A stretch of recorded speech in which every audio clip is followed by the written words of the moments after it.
Balance sheet. A company's balance sheet provides a snapshot of its financial health by detailing its assets, what the company owns, liabilities, what it owes, and shareholders' equity, the residual value after subtracting liabilities from assets, effectively showing how the company is funded. Current entries refer to assets or liabilities expected to be used or paid within a year, while long-term entries are those due beyond a year, and paid in capital in excess of par represents the amount shareholders paid for stock above its face value when issuing shares.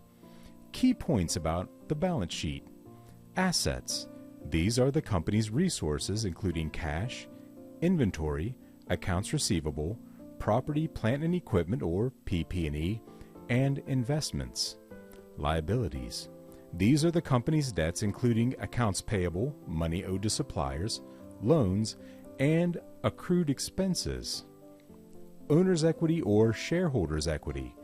This represents the residual value of the company after subtracting liabilities from assets, essentially the portion owned by shareholders.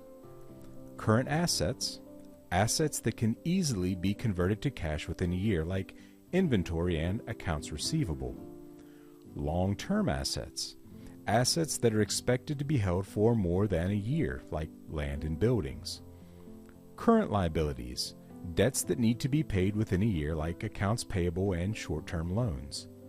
Long-term liabilities. Debts that are due beyond a year, like long-term loans and bonds. Owner's equity or shareholders' equity. The residual value of a company after subtracting liabilities from assets, representing the portion of the company owned by shareholders. Paid in capital in excess of par. Again, this is the amount of money received from selling shares above their par value. Retained earnings.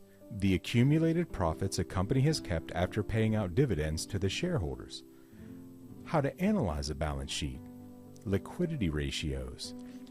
These assess a company's ability to meet short-term obligations by analyzing the relationship between current assets and current liabilities. Debt-to-equity ratio. Evaluate a company's financial leverage by comparing its total debt to shareholders' equity. And asset turnover ratio. These measure how efficiently a company utilizes its assets to generate revenue.